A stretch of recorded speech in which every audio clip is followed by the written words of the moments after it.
proud Michigan city, once the epicenter of America's car industry, now more famous for its crime rate. The city of Flint has been known as one of the most violent cities in America for its size. Historically, in the top 3 per capita in terms of violence. So we're used to shootings and we're used to assaults because we have way too many of them. 2010 was a record-breaking year. We had 66 homicides in the city of Flint alone. And it was just the beginning of what we were about to see. In the stillness of the early morning in a desolate part of town, an unusual heap of what looks like trash on the sidewalk catches the eye of a Flint police officer. And he pulls up next to 2 other patrol officers also on 3rd shift, and he says, you know, I think I saw a pile of clothes back there on Saginaw Street, but I'm not sure. So why don't you guys follow me back there? I think I ought to check it out. What, at first glance, looks like a pile of old clothes, turns out to be something far more disturbing. It was a man who had been viciously stabbed, lying in a pool of blood.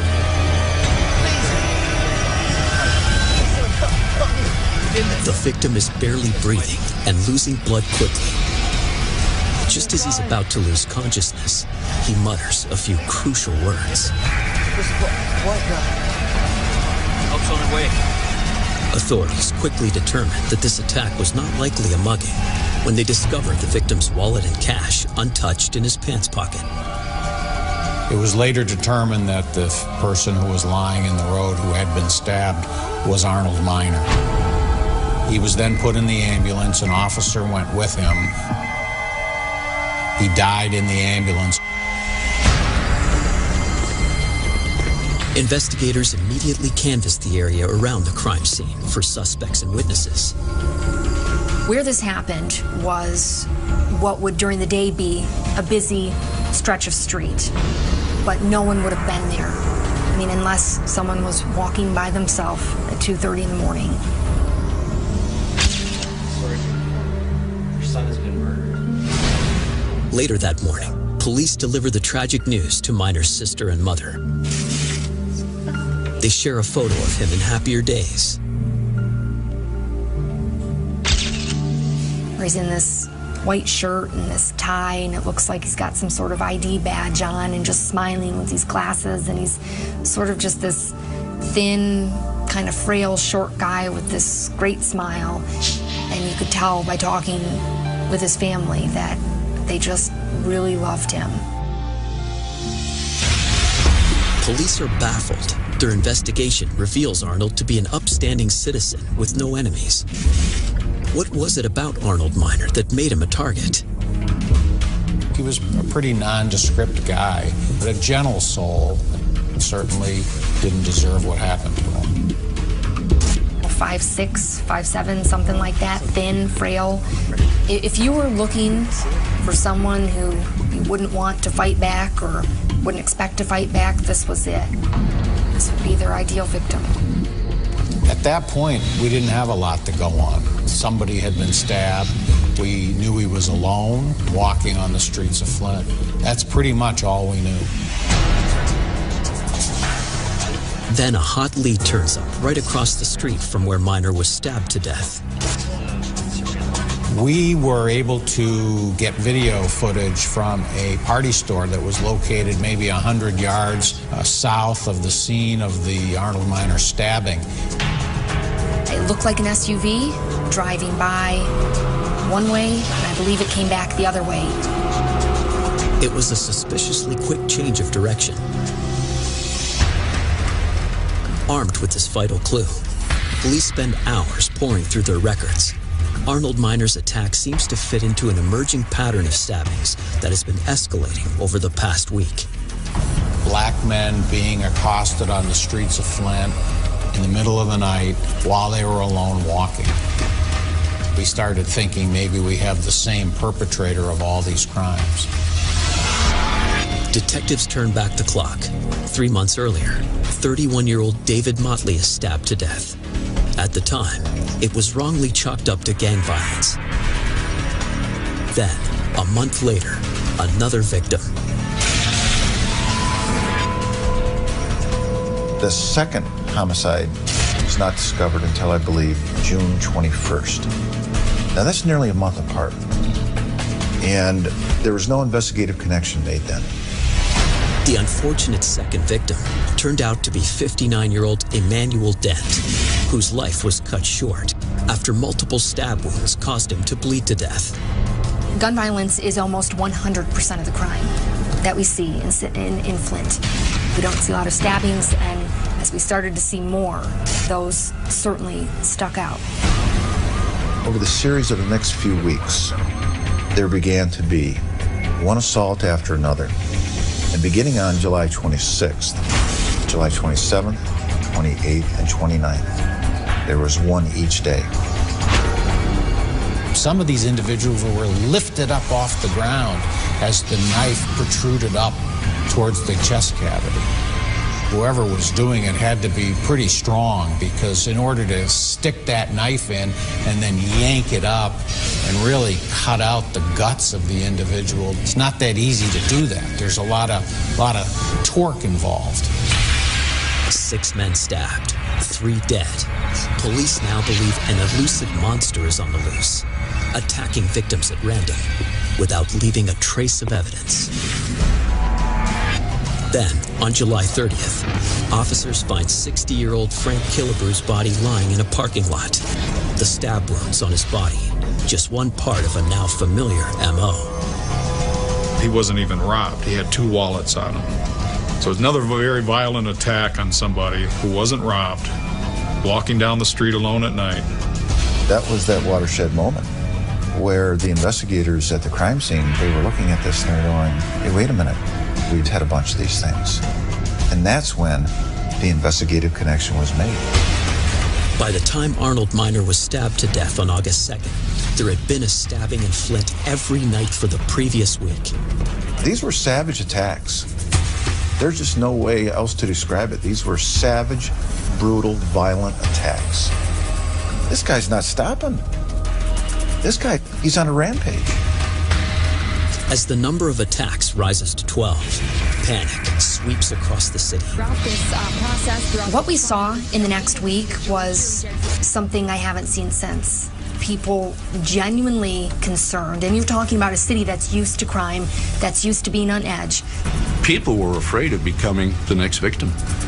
So the best way to avoid that was don't go out at night.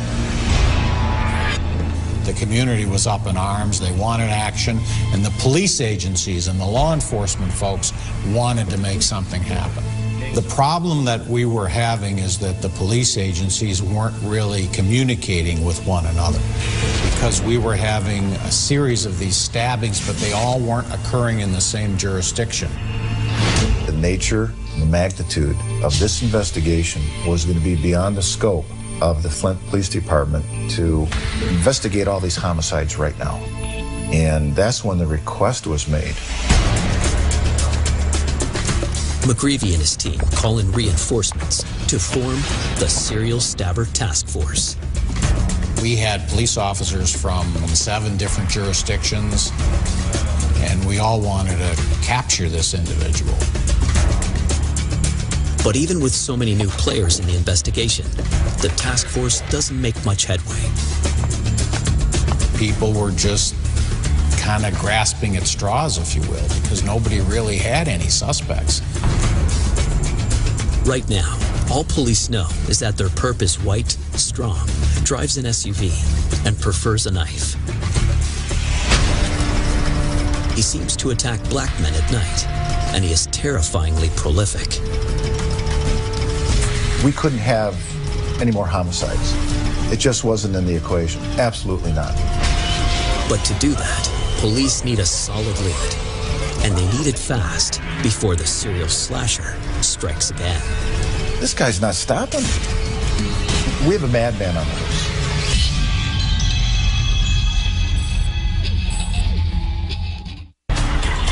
A cold-blooded killer has randomly stabbed 14 people in Flint, Michigan in 2 months. And there's almost no evidence to go on. Then, the cops catch a huge break when one of the slasher's most recent victims is able to speak to them from his hospital bed. 17-year-old Etwan Wilson is a good-natured kid, originally from the rough neighborhoods of East Detroit. He was sent to Flint with his mother, hoping that this town would prove safer than the last. Not only for him, but also for his son.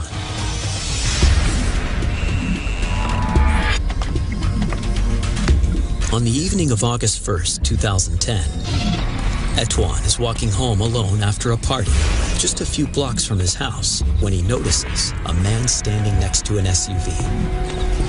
He was on the phone, and I can hear him say, "Man, you got me lost, I don't see it." I had to go past him to get to where I was going. So as I was walking closer, he said, "Excuse me, do you know where Clio Road is?"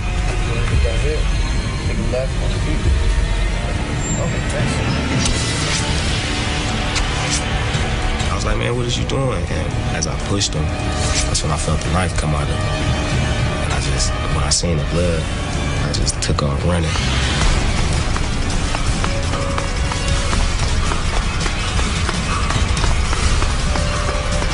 I turned around and I looked back, and he was just standing there staring at me.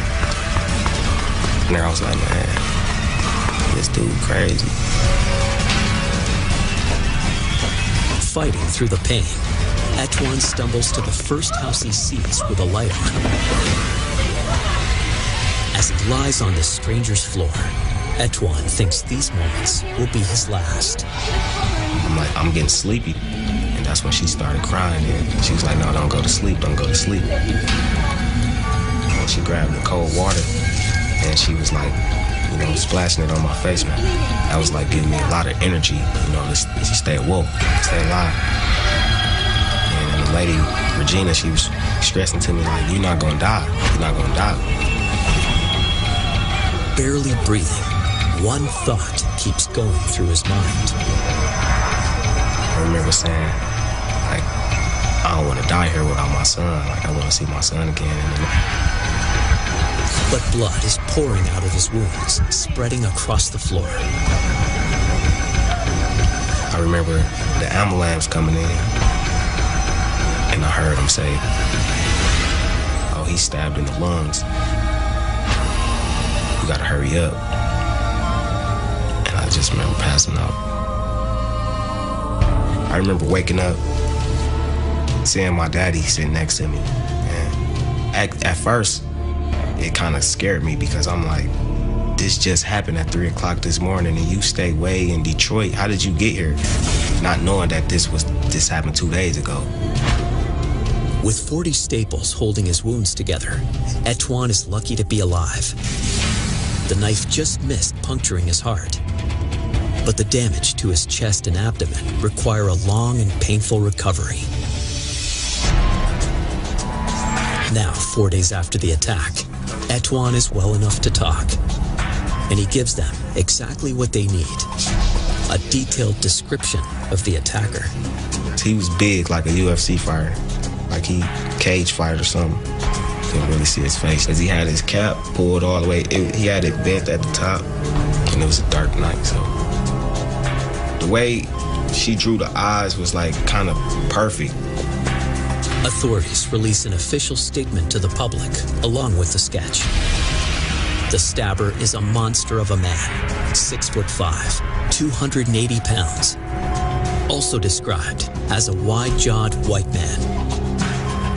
That sketch got so much play in the papers, online, on television, posters. People now just had this image ingrained in them. And I think this really helped the community understand that, wow, they're making some progress. The climate in the city of Flint was palpable. People were in fear. They had a madman running around and preying on these victims. We had to get this guy. A white male, and all 14 of his victims African American. There was a notion that there were maybe some racial implications. From an outsider looking at it, it would seem that this was a race issue and that he was going after black men. But if you know the demographics of the city, the person that's going to be walking by themselves at that time of the day or at that time of the night is going to be a black male just because of the city we live in. That's the majority of the population. You know, I don't really know why he was stabbing black people, but he didn't say anything racial when he stabbed me. Police have no idea whether the slasher is motivated by bigotry or just a lust for killing. But as more recovering survivors are able to speak, investigators find they're all telling the same story. He would drive the streets of Flint. He'd see an African-American male walking along a sidewalk. He'd pull up. He'd say, "Hey, buddy, can you tell me how to get to such and such a place? Hey, do you know anything about fixing a car? I got a problem here. Can you come closer?" And that's when the attacks would occur. Police believe the slasher makes an effort to hide his powerful size to his victims as he lures them in. Well, it's nighttime, and the street lights don't work so well, and he may not appear quite as large as he ultimately turns out to be. And I think he used that to his advantage, and he wasn't as ominous looking until they got up close and that knife came out. They would come to his rescue because they're good, kind-hearted people, and then he would take advantage and attack them. That's a pretty low thing to do. After 5 days without any significant progress, frustrated investigators reach out to the community for help by setting up a 24-hour tip line. And the phone was literally, I'm told, ringing off the hook constantly with concerned citizens offering tips. Thousands of tips are pouring in, and thousands of leads for police to tirelessly follow up. It was pure adrenaline. They'd work to the point of exhaustion. They'd lay down on the floor in their office and they'd get some sleep. Just didn't think about it. Just kept on moving. This was a you shall not fail mission. It was a chase. We just had to keep on going. I don't think I've ever seen such a dedicated group before on any case that I've been involved with. Guys, you don't know what it's like. You need to go out in the street. In the grip of terror, Flint, Michigan holds its breath hour by hour, waiting for news of another stabbing. You don't know what's going on. My daughter won't even leave the house. I'm scared. But to everyone's surprise, 3 days pass without a new attack. And each day, it was like we were kind of almost in a sense waiting. Is this guy taking a break? Is he taking some time off? Or are we going to see another run? It won't be long before investigators get their answer. The guy said, "We've just had 3 assaults identical to what you had up in Flint." We were stunned.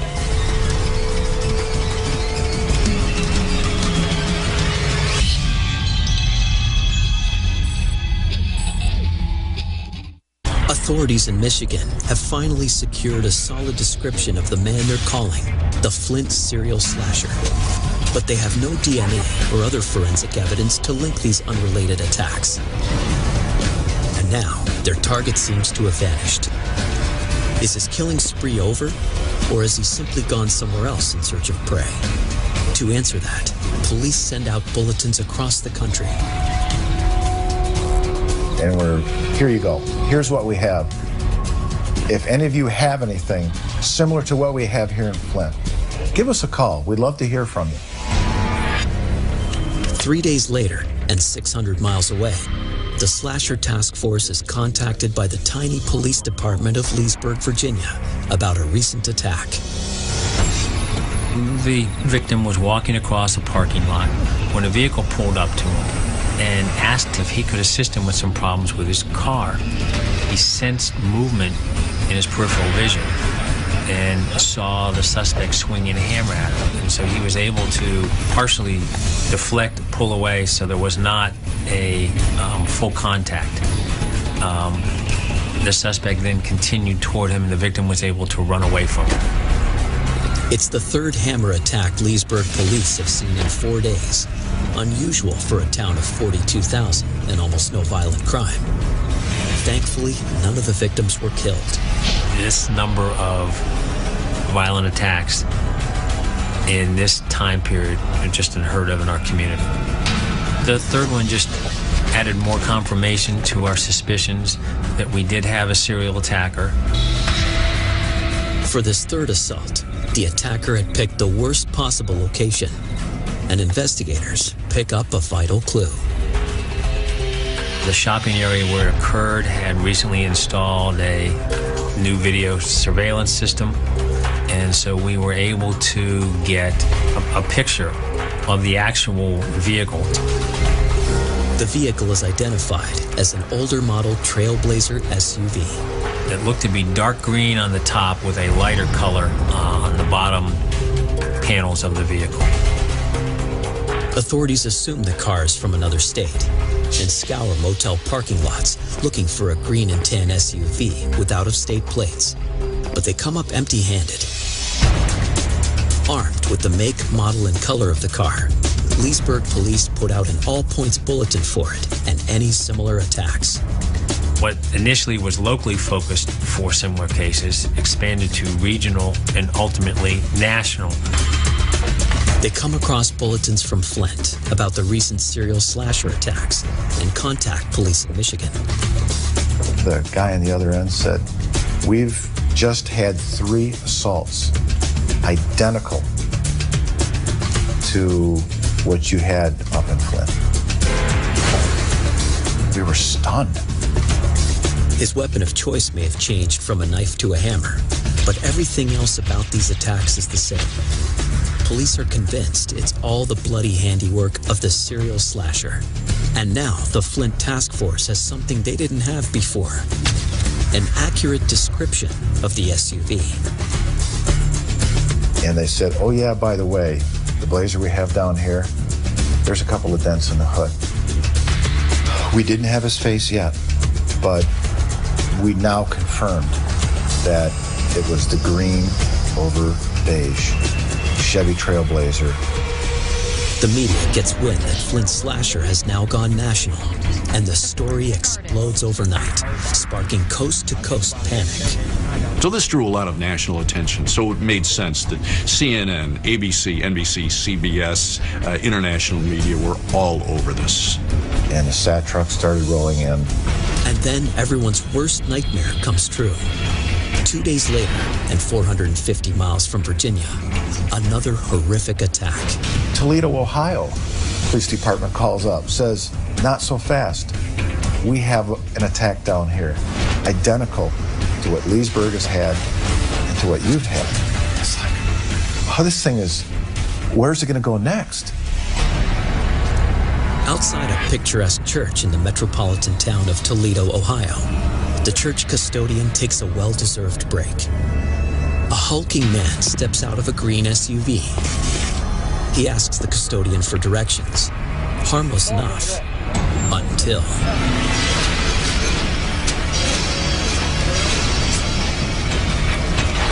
when Toledo called. And it was like, you've got to be kidding me. The green over gold Blazer had been involved. African-American men had been stabbed, very violent stabbing. We thought that we had something very similar going on. With the Flint serial slasher's crimes confirmed to be crossing state lines, the FBI jumps in to join a team that's working 24/7. We have a madman on the loose. We have to stop this guy. Where's this guy going to go next? What are we going to have to do to stop him? Police still haven't ID'd the suspect, but they'll soon get some help from another one of his victims. 26-year-old Flint resident Antoine Marshall, who was stabbed 14 days earlier, has been in a hospital ICU fighting for his life.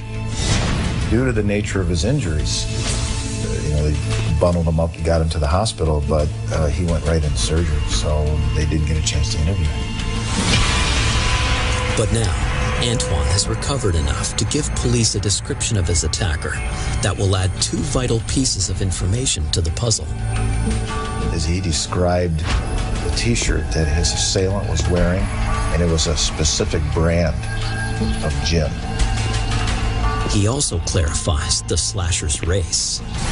He's, I think, the first person who came out and said definitively, said, this guy isn't all white. He's mixed with something. He's got like olive skin. He's not all white.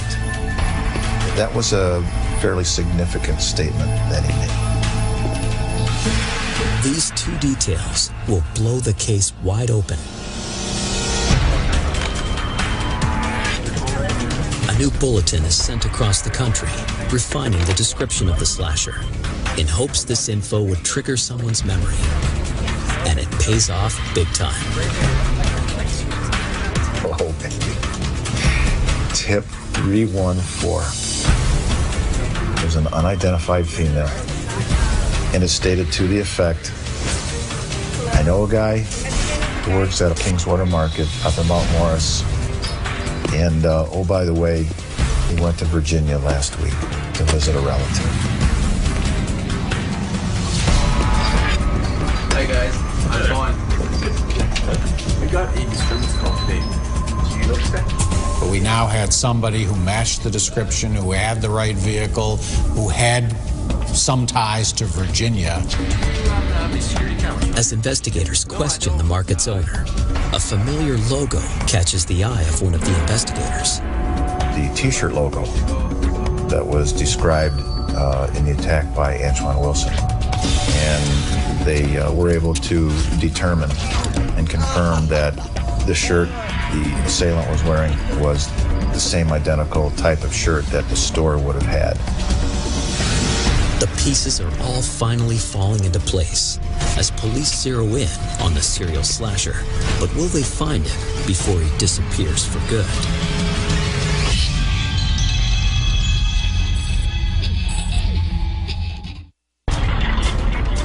The Flint serial slasher has now jumped 3 states, randomly stabbing 18 victims without warning. 5 men are dead, 13 have survived. It's a bloodbath that's causing widespread fear, hysteria, and disbelief across the nation. But a game-changing tip has led state troopers to a market where they believe the killer may have worked. Police know they've hit pay dirt when the owner immediately recognizes the man in the sketch. They learned that the individual worked there, he matched the description. They weren't sure of his full name. They only knew him as Eli. But they told us he was going off to Virginia and that indeed he had that kind of a vehicle that had been part of the bulletin. The owner's information is sparse. Eli only worked for a short time on the night shift, and the owner paid him in cash. But the most valuable information of all comes from the security cameras installed in the store. The store owner pointed out the employee who they were asking about, who had left to go to Virginia, and the store owner also on the archive video pointed out that person's vehicle, which was parked in the parking lot. There you go. Appreciate it. Thanks for your help. Investigators are closer than they've ever been to learning the identity of the serial slasher. But they need a last name. The owner claims to know nothing else about Eli, except that he's a good worker, speaks with an accent, and mostly keeps to himself. But in questioning other employees, the cops get one last clue from Eli's coworker. Getting his cell phone number was a critical piece of investigative evidence. One tip in 1,000 has delivered a gold mine. Back at task force headquarters, state troopers share their exciting news with the team. At this point, the investigators had an exact match on the vehicle, and the fact that this guy went to Leesburg, similar descriptions of the T-shirt, and now they had a cell phone number, and we had a picture. So right now, things are beginning to move ahead just a little bit faster. They still don't have the suspect's last name, but in a stunning stroke of luck, the name of the market rings a bell for a member of the task force. And the one investigator goes, I remember that market. We did an alcohol enforcement sting a few weeks back. In fact, the guy you're talking about, the description, he matches the guy that we gave the ticket to. The Flint serial slasher is also guilty of selling alcohol to minors. And they actually had his driver's license, or at least a photocopy of it, because they had written him a ticket. And that's how we learned the real name of Eli was Elias Abuelazam. Now that they have his full name, the task force goes into overdrive to track him down. By now, he'll know they're onto him thanks to the media attention. So he's no doubt laying low. Physically now, we still didn't know where he was. It's like trying to find a needle in a haystack, in a sense, right? Where could he be? If his name and photo are released to the public, he could go underground and disappear for good, unless they can find him first. Once we had his cell phone number, we were able to use it really to track him. Meanwhile, authorities dig into 33-year-old Elias Abuelazam's past. The investigation determined that this individual was an Arab Christian born in Israel. His father died when he was young. During his teen years, he was sent to the United States to the Virginia area to live with family members. Late 2008, early 2009, had a run-in with his brother-in-law that resulted in a physical altercation, and then ended up going to the Flint, Michigan area and living with relatives there. But what really caught everyone's attention was an incident in his country of birth. We learned that, in fact, in Israel, he had been involved in a stabbing. No charges were filed, but many who knew him could sense a deep-seated rage. It is a rage that victim Etwan Wilson knows all too well. 17 years old, my life was just changed, just really went downhill. And it wasn't nobody's fault but his, you know. It wasn't nothing that I, you know, something that I did that I made happen. It's something that happened, you know, that couldn't have been avoided.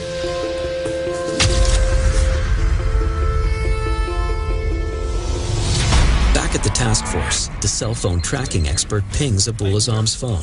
When the computer reveals where that phone is, all systems go into immediate red alert. Guys, we got some bad news. Our suspect is on the move. It looks like the slasher is on the verge of escaping for good. They got it within 1,000 yards of Louisville, Kentucky International Airport. Very close to the airport are two interstates. Is the guy flying, or is he mobile? Is he driving? Their worst fears are confirmed when they check passenger lists for flights leaving the airport that night. And there he was, checked on a plane to fly to Tel Aviv. If he gets on that plane to Israel, we may never get him back. But to stop him, they not only have to secure a warrant, find him and arrest him, they also have to do it from 700 miles away in under an hour.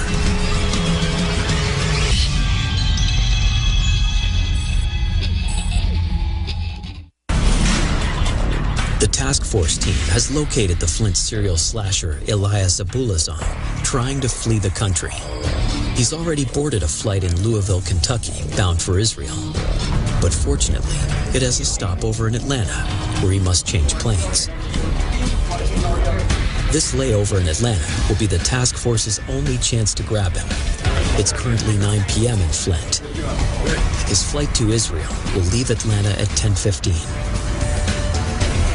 If he's on the plane when it takes off, he could evade capture forever. Getting a person extradited from a foreign country is a very, very difficult thing to do. He couldn't get on the plane. Absolutely not. He could not leave the country. We had to stop that. With a little over an hour left, it's a race against time to catch this monster before he slips out of their grasp.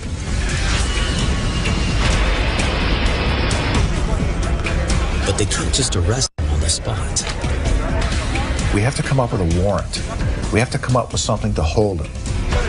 So there was a lot of pressure to get all of this together as quickly as possible. One of the hurdles was this was several states away for us, and we also knew that the Atlanta Hartsfield Airport was a huge international airport. We had to make contacts with the authorities down there and stress to them the urgency, the time constraints we had.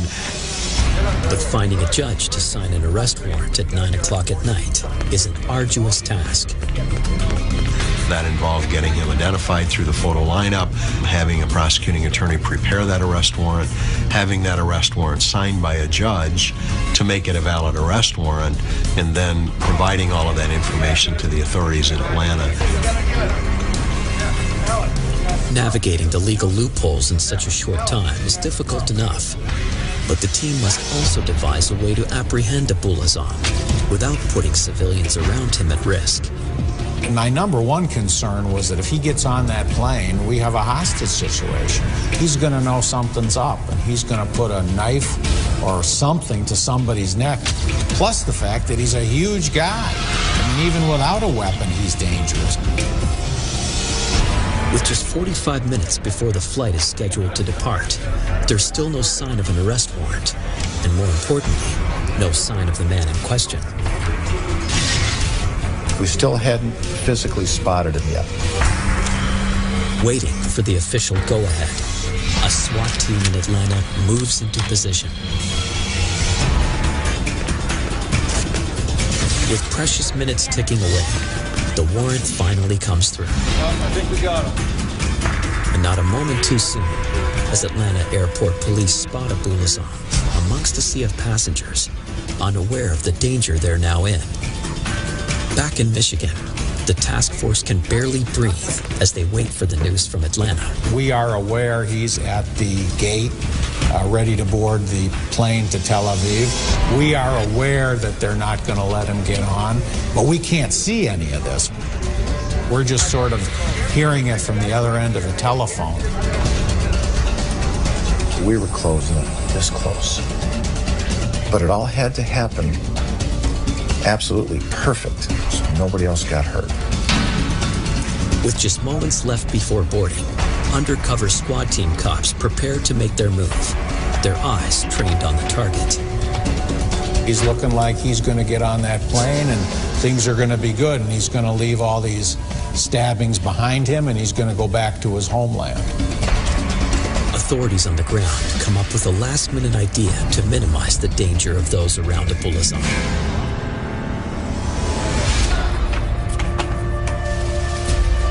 Mr. Abuelazam, can you please make yourself known at gate C24? An announcement is made over the public address system asking that Elias Abuelazam please come up. And maybe Abuelazam felt when he heard his name announced, this is great. They're going to upgrade me to first class because I'm a big guy, and they realize that I need some extra room. And he's standing up. He's walking to the counter.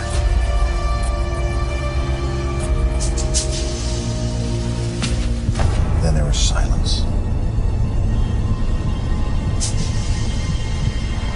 It seemed like an eternity. And we're waiting, we're holding our breath, we're looking at the phone, and we hear, he's safely in custody. Oh my God. Elias Abuelazam, you're under arrest for murder. We got him, man. We got him. We got him. It's exactly what I felt. This is exactly what I did. We got him. Oh. When we finally get word that Abuelazam is in custody, a cheer goes up at State Police Headquarters from the task force. Everybody's high-fiving everybody else. There was no violence whatsoever. There was no attempt to not cooperate. Abuelazam went very quietly in the end. The relief is overwhelming, but the work for the investigators is far from over. To ensure his conviction, prosecutors need ironclad evidence. Search warrants are executed on his truck and residence. The most damning evidence almost left the country with him. His luggage didn't show up in Atlanta, and in fact had been left behind by the airlines in Louisville, Kentucky. We were able to find a pair of blue jeans and the blue jeans had some blood. It was the blood of Arnold Miner. Arnold Miner, the unfortunate stabbing victim in Flint, Michigan on August 2nd, becomes the key case in prosecuting Elias Abuelazam. In the summer of 2012, Elias Abuelazam is charged with the murder of Arnold Miner. Evidence from his other alleged attacks is used to support the prosecution's case. We were able to show the jury a lot of the other stabbings and present some of the surviving victims. And those surviving victims actually identified Elias Abuelazam as their attacker. When I looked at him, it was kind of like, I know you wish you would have killed me now. You see you messed up. There ain't no getting out of this one. The Flint serial slasher refused to confess to his crimes. His motives for attacking these victims remain a mystery. On June 25, 2012, Elias Abuelazam is found guilty on all counts and sentenced to life in prison. When the verdict came back on him of being guilty of first-degree premeditated murder, that means in Michigan that he will spend the rest of his life in prison. That's the strongest sentence that we have here in the state of Michigan. We don't have the death penalty. Never, ever, ever again will this person inflict the type of pain and suffering on not only families, but communities as well. He's never gonna see the outside again. He's done. The slasher's reign of terror is over, but the pain lingers for his victims and their families. In his difficult journey of recovery, Etwan Wilson has been inspired by the same person who gave him a reason to live on that terrible night, his son. So it's beautiful being able to, teach him things I want to teach him and watch him grow and have fun, see him smile, play around. That's a good feeling. I'm gonna still be who I am, regardless. He might have took, my body, but he didn't take my spirit, my soul.